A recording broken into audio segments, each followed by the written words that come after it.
Well, hello and welcome back to our videos. Again, I'm Craig Brandick. I'm the program lead for Project Healing Waters in Erie, Pennsylvania. And I want to share a fly with you today that was not original with me. I believe it originated with a man by the name of Deficient Fool. At least that's his YouTube name over in Ohio. And it's called the Crystal Minnow. Now, the original pattern for this called for fin raccoon for the body material. I use Arctic foxtail.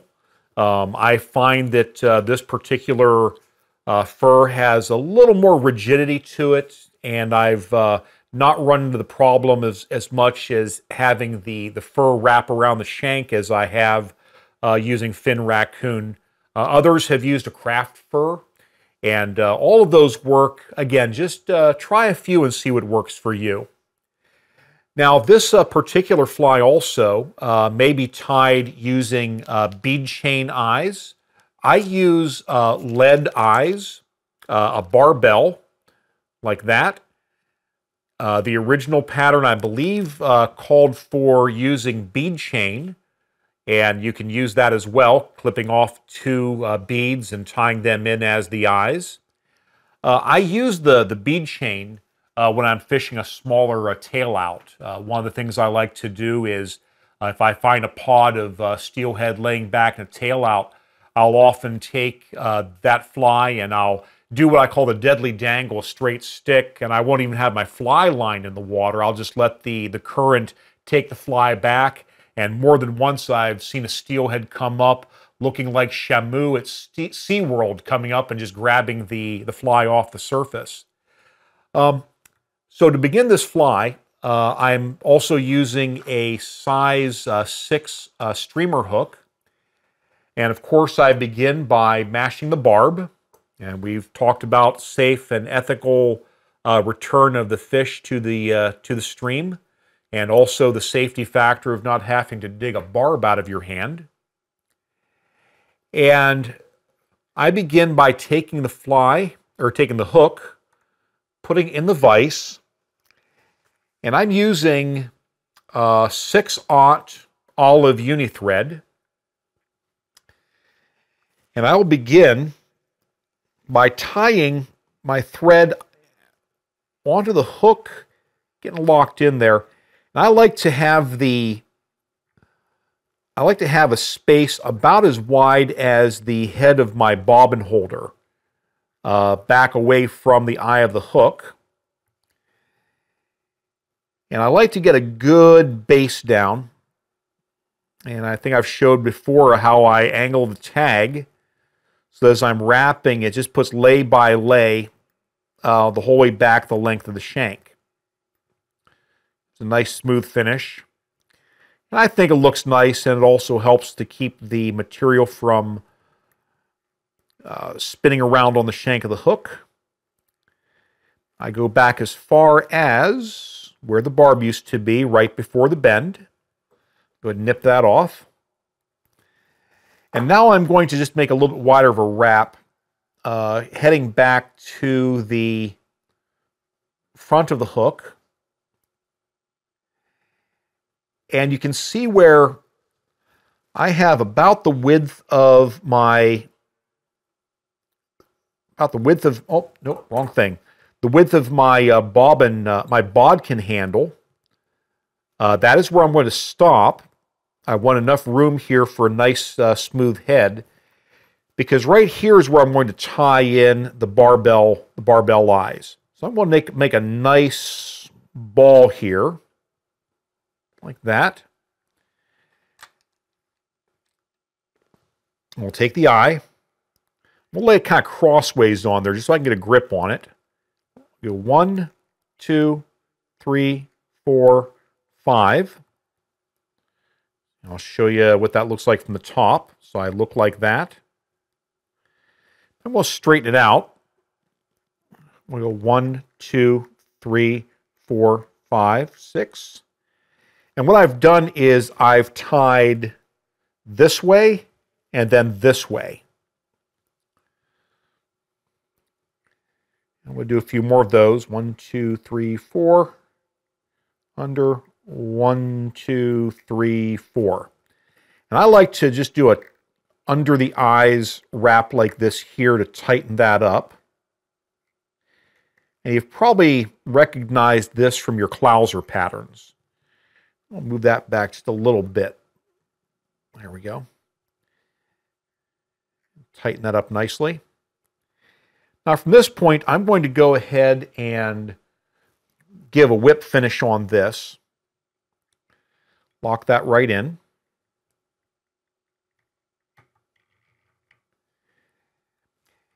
And from this point, what I do is I take Zap-A-Gap, and I'll take the Zap-A-Gap and I'll put it right here.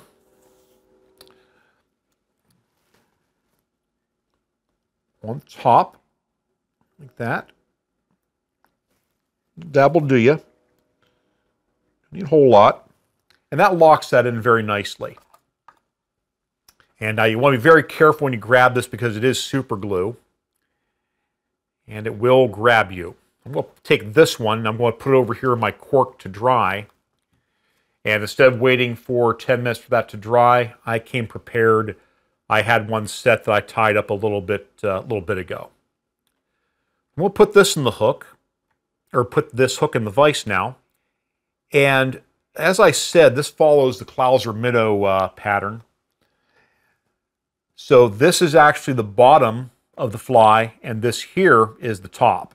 So we're going to tie in the bottom part of the body first. And here's where I use the fin raccoon, or I'm sorry, here's where I use the Arctic foxtail. And remember, you're tying, this is only half of the fly, so you don't want a whole lot of it. I like to pull off about that much right next to the hide. Anytime that you're trimming fur off a piece of hide, always make sure to get nice and close to the hide itself. So just like that. I'm going to grab it like this. Grab it like this. We'll pull out all this duff. Okay? That duff out. There's not a whole lot of guard hairs in here.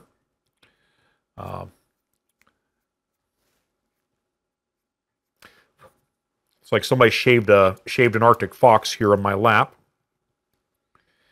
And I just realized that I had not restarted my thread on this when I tried to tie that down. So I'm going to tie the thread in to get started. And I would really recommend getting a bunch of these tied up first. That way you can just start knocking them out.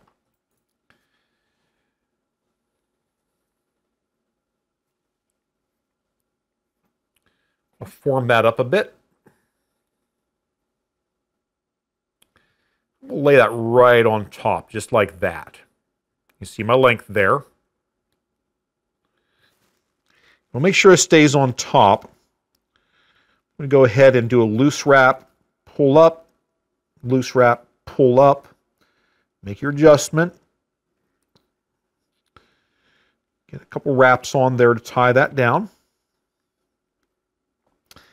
And now you're going to go underneath. You're going to go 1, 2, 3, 4, 5 wraps.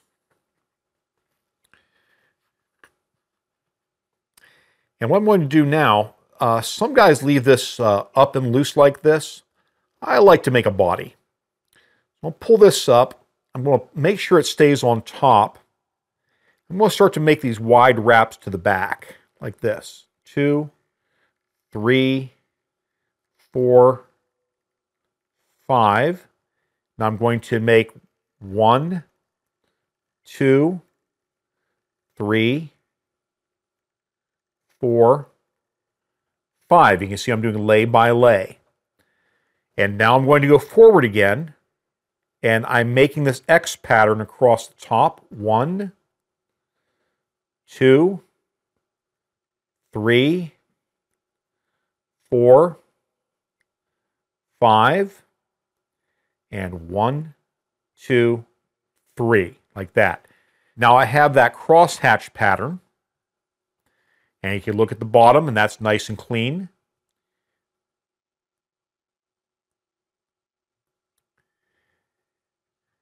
And I'm going to bring this back under, wrap here. Now, what am I going to do with all this right here? Well, for any time you're doing a streamer, whether it be a bucktail or something like this, you want to take this hair, and when you clip it, you want to clip it at an angle, like that. And what that does, that helps you form up that nice, cone head when you're tying, finishing up the fly. We'll tie that in there, like that. It helps you avoid that big blocky step that you often get when you're trying to tie a streamer head. So that's the bottom. That's actually the bottom of the fly. Now I'm going to assume that you do not have a rotary style vise. Normally I will just do this here, but some of you may not have that type of a vise. So I'm going to go ahead and take my fly out and turn it over. Just to show you it can be done. And now we're going to do the top of the fly. I have here some crystal flash, rainbow flash, I'm sorry. And I'm going to count off about, maybe six strands of this. And you want to go ahead and cut that right there. And what I like to do is take and fold it around my thread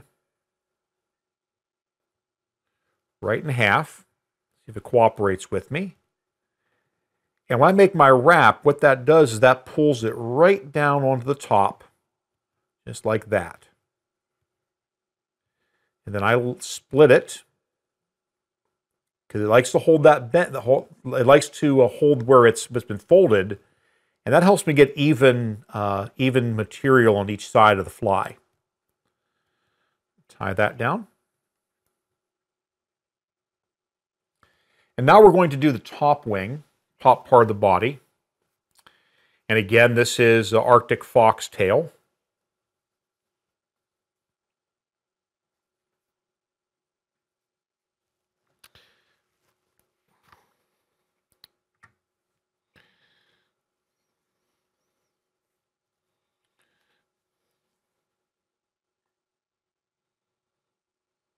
I'll get my length there. And again, we're going to go ahead and cut this just a little bit more material on the top than I do on the bottom. Why is that? Because I've really tied a lot of this in and compacted it there. About that much, maybe a hair less.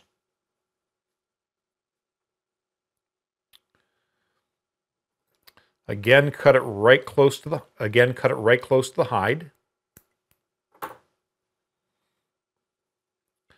Now form it, and work out some of the hairs, and you want to get the duff out of there. If you get the duff out of there, you have a much tighter head. Not like you're trying to tie down a pillow.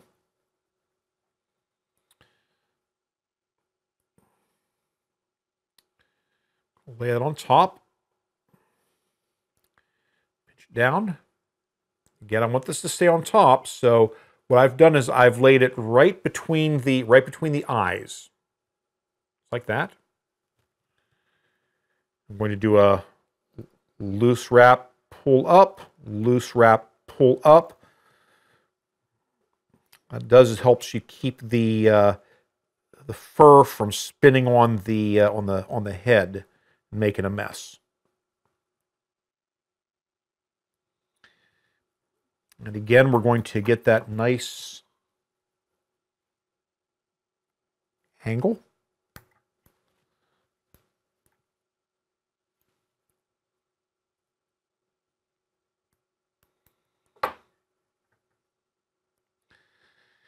And we'll start to form the head.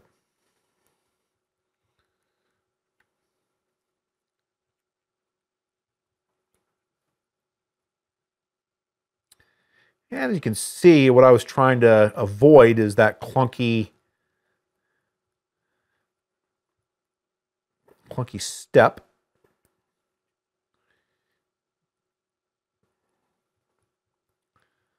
I'll tie in nicely still.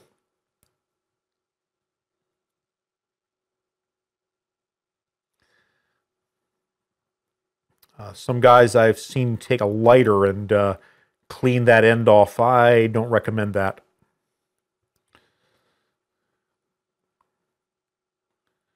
There you go. Form up that nice head.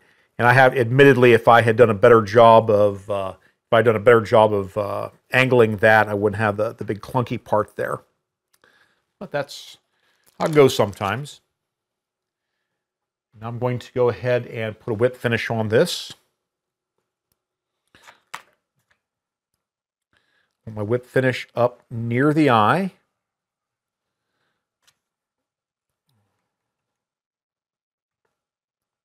Yep. Oh, it's not cooperating. There we go.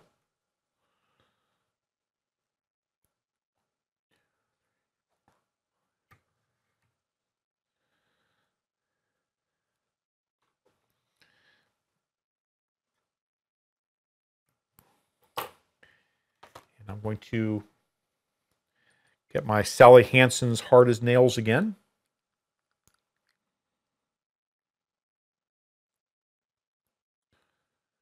A nice coat on there.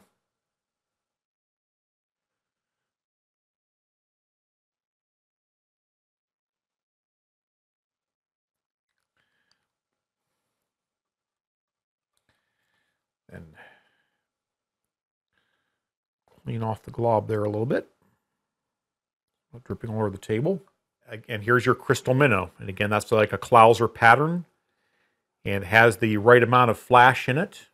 And again, a very effective fly on the Lake Erie tributary streams. So have fun tying them, and good luck to you out on the stream. Thanks for watching.